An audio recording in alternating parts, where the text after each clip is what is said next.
नमस्कार दोस्तों, गुरुजी की पाठशाला में आपका स्वागत है। मैं विकास आज आप लोगों को कक्षा 10 की विज्ञान के बारे में पढ़ाऊंगा। भैया विज्ञान का जो पहला टॉपिक रहेगा वो हमारा फिजिक्स से रहेगा। उसका नाम है क्या भैया? प्रकाश। आज हम लोग भैया चर्चा करेंगे प्रकाश के बारे में कि प्रकाश होता क्या है, उसके बारे में पढ़ेंगे। प्रकाश के कौन से नियम होते हैं उनके बारे में पढ़ेंगे। भैया प्रकाश के परावर्तन के नियमों के बारे में हम लोग चर्चा करेंगे। तो आप लोग सबसे पहले हमारे चैनल गुरुजी पाठशाला को लाइक करेंगे, शेयर करेंगे और सब्सक्राइब करेंगे। तो सबसे पहले आज हम लोग जुड़ते हैं प्रकाश होता क्या है। जैसे कि कहा जाता है कि भैया कि प्रकाश एक प्रकार की क्या होती है? ऊर्जा है। प्रकाश एक प्रकार की क्या है भैया?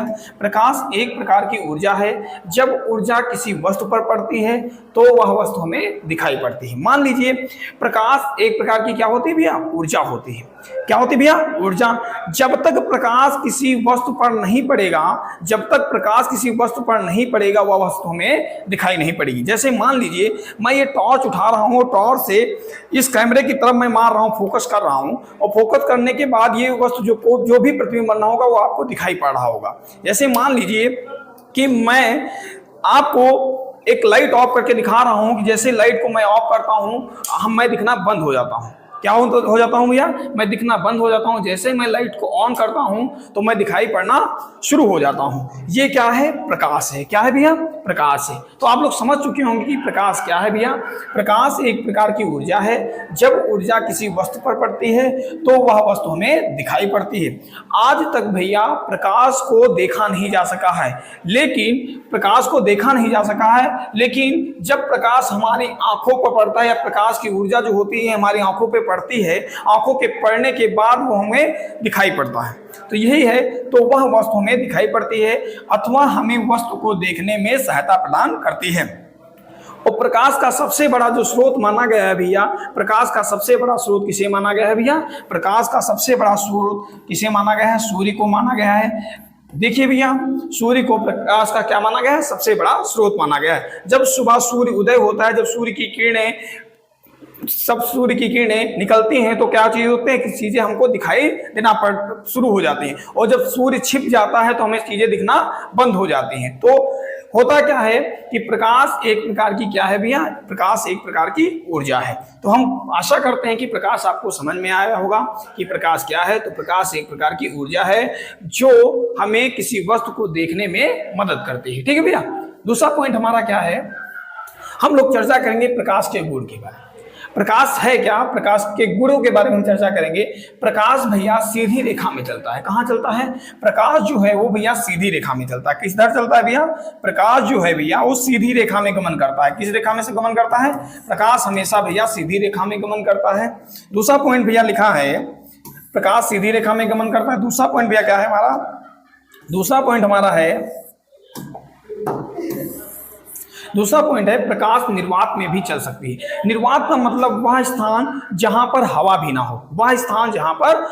ना हो, तो प्रकाश जो है वो निर्वात में भी चल सकती है। प्रकाश की चाल जो होती है भैया निर्वात में सबसे अधिक होती है। कहां सबसे अधिक होती है भैया?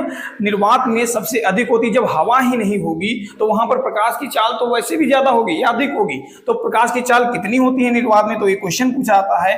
निर्वात में प्रकाश की चाल भैया 3 × 10⁸ मीटर प्रति सेकंड होती है। तो निर्वात में प्रकाश की चाल कितनी होती है भैया? 3 × 10⁸ मीटर प्रति सेकंड होती है।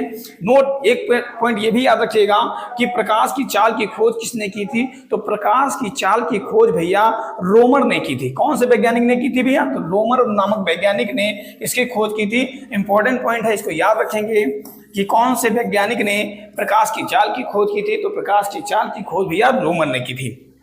चौथा पॉइंट क्या है भैया? प्रकाश की चाल सघन माध्यम में कम। सघन का मतलब होता है भैया कठिन और विरल का मतलब होता है सरल। तो प्रकाश की चाल सघन माध्यम में भैया कम क्या होती है भैया? सघन माध्यम में कम तथा विरल माध्यम में अधिक होती है। कौन से माध्यम में अधिक होती है? विरल माध्यम में अधिक और सघन माध्यम में कम होती है। नेक्स्ट पॉइंट कौन सा है भैया? प्रकाश एक विद्युत चुंबकीय अनुप्रस्थ तरंग है। प्रकाश क्या है भैया? प्रकाश एक विद्युत चुंबकीय अनुप्रस्थ तरंग है।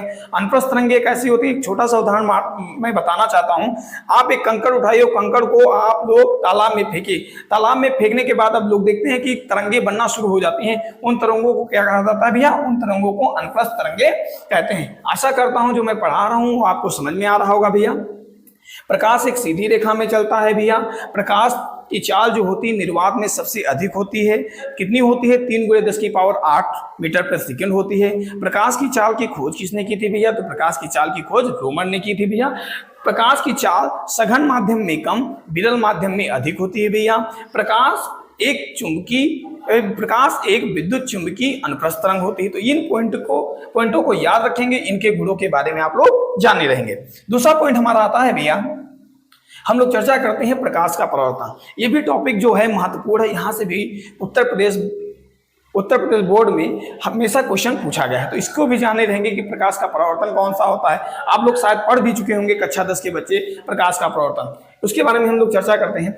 जब प्रकाश किसी चिकने पृष्ठ पर टकराती है तो टकराने के पश्चात वह पुनः उसी माध्यम में वापस लौट आती है, और प्रकाश किरण का पुनः उसी माध्यम में लौट आने की क्रिया को या लौट आने की घटना को भी क्या कहा जाता है? प्रकाश का परावर्तन कहा जाता है। क्या कहा जाता है भैया? प्रकाश का परावर्तन कहा जाता है। सिंपल से समझेंगे, जब प्रकाश किरण किसी चिकने पृष्ठ से टकराती है तो टकराने के पश्चात वह उसी माध्यम में वापस लौट आती है, और प्रकाश किरण का पुनः उसी माध्यम में लौटना ही क्या कहलाता है भैया? प्रकाश का परावर्तन कहलाता है।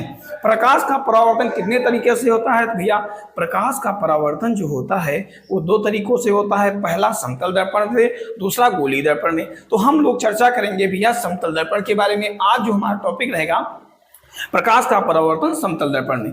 प्रकाश का परावर्तन 2 तरीके से होता है भैया, एक समतल दर्पण पे होता है, दूसरा गोलीय दर्पण में। गोलीय दर्पण में कितने तरीकों से होता है? तो भैया एक अवतल दर्पण में होता है, दूसरा कौन सा होता है भैया? उत्तल दर्पण में होता है। तो आज हम लोग चर्चा करेंगे समतल दर्पण पर प्रकाश का परावर्तन। तो देखते हैं भैया हमारा क्या है। इसके बाद समतल दर्पण द्वारा प्रकाश का परावर्तन। समतल दर्पण पर प्रकाश का परावर्तन के भैया 2 नियम है। कितने नियम है? 2 नियम है। आप लोग पढ़ चुके होंगे कि समतल दर्पण पर बनने प्रकाश के परावर्तन के कितने नियम है भैया? 2 नियम है। आपको मैं समझाता हूं, देखिएगा। पहला नियम क्या कहता है? आपतित किरण, परावर्तित किरण तथा आपतन बिंदु पर खींचा गया अभिलंब तीनों एक ही तल में होते हैं। मैं सिंपल परिभाषा में बताता हूं। ये मैं डायग्राम बनाया हूं, लेकिन मैं एक डायग्राम बनाना चाहता हूं, उसको देखेंगे भैया। छोटा सा डायग्राम है हमारा, इसको देखेंगे। ये भैया कोई किरण आ रही जिसे बोला जाता है आपतित किरण। क्या बोला जाता है भैया? आपतित किरण। कौन सी किरण है भैया? आपतित किरण। और ये किरण जो है भैया, ये किसी पृष्ठ पर पड़ रही है, किसी समतल दर्पण पर पड़ रही है। समतल दर्पण के पड़ने के बाद वह उसी माध्यम में क्या हो रही है भैया? परावर्तित हो रही है। क्या हो रही है भैया? परावर्तित हो रही है। ये कौन सी किरणें होगी भैया? परावर्तित किरणें होगी, परावर्तित किरण। और मिड में भैया क्या पड़ रहा है भैया? अभिलंब पड़ रहा है। तो आपतित किरण, अभिलंब, परावर्तित किरण तीनों भैया एक ही तल में होंगे। कहाँ होंगे भैया? तो तीनों एक ही तल में होंगे। तो ये समतल दर्पण द्वारा पहला नियम हो गया। समतल दर्पण का पहला नियम क्या कहता है भैया? आपतित किरण, अभिलंब, परावर्तित किरण तीनों एक ही तल में होंगे भैया। तो ये पहला नियम हमारा कहता है। दूसरा नियम हमारा क्या कहता है भैया? दूसरा नियम हमारा कहता है आपतन कोण परावर्तन कोण के बराबर होता है भैया। आपतन कोण परावर्तन कोण के क्या होता है भैया? बराबर होता है। आपतन कोण परावर्तन कोण के क्या होता है भैया? बराबर होता है। अब हम लोग जानेंगे कि आपतन कोण और परावर्तन कोण किसे कहते हैं। तो याद रखिएगा भैया, जो आपतित किरण और अभिलंब के बीच बनने वाले कोण को भैया आपतन कोण कहा जाता है। किसके बीच बनने वाले कोण को? आपतित किरण तथा अभिलंब के बीच बनने वाले कोण को क्या कहा जाता है भैया? आपतन कोण कहा जाता है भैया। परावर्तित किरण तथा अभिलंब के बीच बनने वाले कोण को क्या कहा जाता है भैया? ये कहा जाता है परावर्तन कोण। तो आपको जान जाएंगे आपतन कोण किसे कहा जाता है, परावर्तन कोण किसे कहा जाता है। तो आपतित किरण और अभिलंब के बीच बनने वाले कोण को आपतन कोण कहा जाता है। परावर्तित किरण और अभिलंब के बीच बनने वाले कोण को क्या कहा जाता है भैया? कहा जाता है परावर्तन कोण। और आपतन कोण और परावर्तन कोण के मान जो होते हैं आपस में बराबर होते हैं। क्या होते हैं भैया? आपस में बराबर होते हैं। तो आशा करता हूं जो मैंने आज आपको बताया है, जो मैंने आपको समझाया प्रकाश के बारे में, हमने क्या क्या चर्चा कर ली। तो हम लोगों ने चर्चा की भैया प्रकाश के बारे में। प्रकाश क्या है भैया? प्रकाश के बाद हमने चर्चा कर ली, प्रकाश के बारे में हमने चर्चा की। प्रकाश के बाद हमने क्या चर्चा कर ली? प्रकाश के गुणों के बारे में हमने चर्चा कर ली भैया। दूसरा पॉइंट हमने क्या जाना? प्रकाश का परावर्तन हमने जाना, प्रकाश का परावर्तन किन तरीकों से होता। उसके बाद हमने जाना कि समतल दर्पण द्वारा प्रकाश का परावर्तन, समतल दर्पण द्वारा प्रकाश के परावर्तन के लिए 2 नियम है, मैंने बताया है। आशा करता हूं कि ये वीडियो आपको पसंद आएगी। तो आपको जब पसंद आए तो गुरुजी पाठशाला चैनल को लाइक करेंगे, शेयर करेंगे और सब्सक्राइब करेंगे। तब तक के लिए धन्यवाद भैया।